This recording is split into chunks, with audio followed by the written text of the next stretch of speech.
My dear students, today we are going to see about greenhouse effect, that is the albedo effect. Greenhouse effect is an environmental problem. It is a problem throughout the world. The greenhouse is a natural process that warms the earth's surface. Solar energy absorbed at Earth's surface is radiated back into the atmosphere as heat.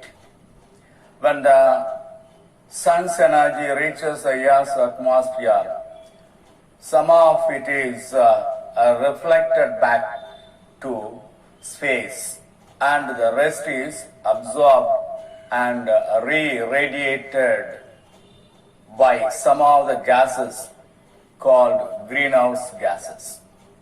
The absorbed energy warms the lower atmosphere and the surface of the earth. This is called greenhouse effect. Emission of dust and aerosols. Aerosol means small solid or liquid particles in suspension in the atmosphere. In the atmosphere, some of the particles or liquid particles are suspended.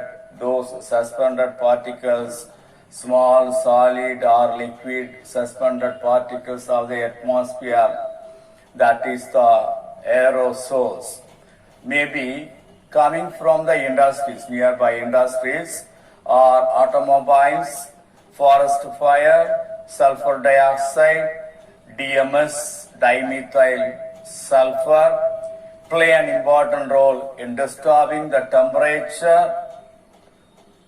temperature level of any region. The greenhouse gases plus aerosols with small particles are reflecting the solar radiation entering the atmosphere.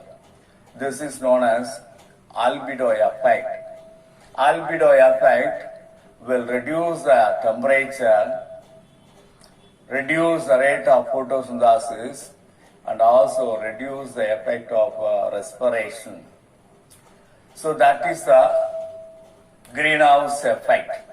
It's very important as far as examination point of view. Next, we will pass on to the fire factor. Fire factor is an exothermic factor. It is a factor which produces heat. It is a factor which produces the light. So it is an exothermic factor. It is caused by combustion. It releases heat and light mainly. Mostly it is man-made. Sometimes naturally develops due to the friction between the branches of the trees in the forest areas. In some of the areas, the branches of the trees get friction and that forms fire. There are three types of fire classified: ground fire, surface fire, crown fire. Ground fire is flameless fire, can be seen just below the soil surface. It is subterranean, just below the soil. Flameless fire can be seen. That is ground fire. The second one is surface fire. On the surface of the soil, the top of the earth, there are fallen branches, fallen leaves, dried fallen leaves, dried branches of the plants which catches fire. That is the surface fire. The surface fire consumes the herbs and shrubs in the ground level. So most of the herbs and shrubs will be destroyed. The ground fire When the top of the trees, huge trees, very tall trees, the top areas considered as the canopy. This is the top part of the tree. This is tree trunk.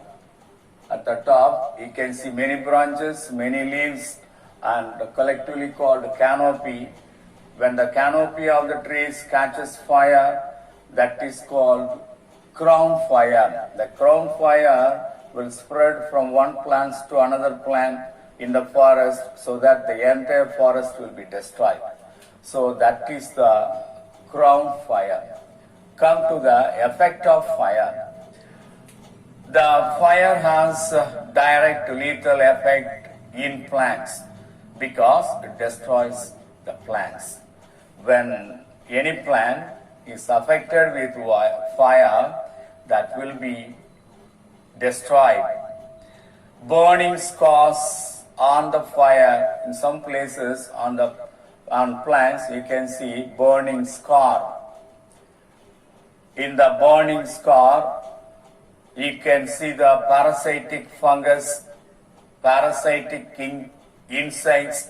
That is the place for the entry of parasitic microorganism that will enter into the plant body only through the burning part of the plants or trees. So that is the burning scars. It alters the light with rainfall, nutrition cycle, fertility of the soil, pH, soil flora and fauna. Mostly all of the factors are affected related with plants. Pyrophilus are fungi which grow on burnt areas. When the fire taking place in a particular place, in that places, the plants will be destroyed, but some of the fungi, some particular fungi will grow well in that burnt area. They are called pyrophilus fungi. For example, Pyroniма confluens. Pyronima confluens is a pyrophilus fungi which will grow best in the burnt areas. So that is fire indicators. Some of the plants will grow best in the burnt up and fire disturbed areas. Those plants are called fire indicators. Number one, Pyroniма. It is a fungi that is also a fire indicator. Second one is Teres. It is a fern plant, belongs to Pteridophytes. These two are considered as the fire indicators. Come to fire break.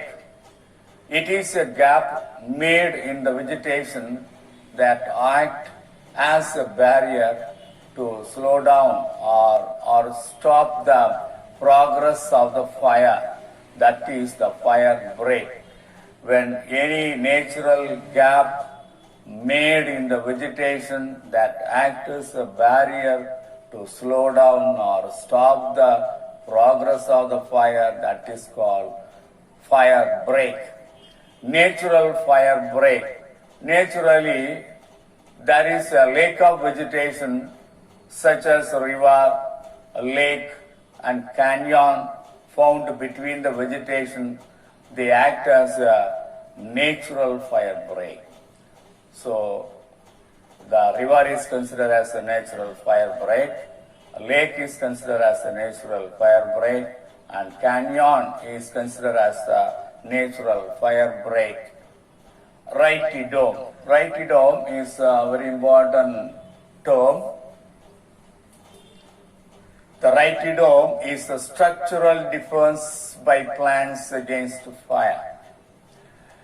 The peridome to the outermost bark of the tree considered as the rytidome. Rytidome is from the peridome to the last layer of the bark of the tree. That is the outer bark of the tree, that is collectively called rytidome. What is peridome? Periderm is outer cortical protective layer formed during secondary growth in the root and stem of the dicot plants. So it's another protective layer. First protective layer is the epidermis. The second outer cortical protective layer is the periderm. The periderm will appear only during the secondary growth of the dicot plants in the stem as well as in the root. The periderm consists of phloem, phloem, phloderm. Phloem is the dead cork cells, air-filled protective tissue present on the outer part of the stem. Phloem is a cork cambium present inner to the phloem, that is the meristematic tissue, gives rise to periderm. Phloderm present inner to the cork cambium and that consists of living parenchyma cells. So these three collectively called periderm. Phloem, phloem, phloderm, that you have studied last year in detail about the periderm in the secondary growth of the dicot plants. So that is the periderm. Periderm can be seen in the rhytidome. From the periderm, the total area covered up to the outer bark of the trees, collectively called rhytidome. The rhytidome includes multiple layers of suberized periderm, cortical cells, and phloem tissue. Mainly these three constitutes the rhytidome. So it is the rhytidome is a part from periderm to the last layer of the bark, outer layer of the bark. That area is the rhytidome. That includes what? That includes suberized periderm, cortical cells, phloem tissue. These three mainly present in the rhytidome. The rhytidome protects the stem against fire. So rhytidome is a waterproof layer. The fire will not affect the stem when rhytidome present. Rhytidome protects the stem against fire, water loss, invasions of insect, and prevents infections by pathogenic microorganisms. Such a very important structure, the rhytidome. Rhytidome is a protective structure. It is a structural defense by the plants against fire. So that is about the fire.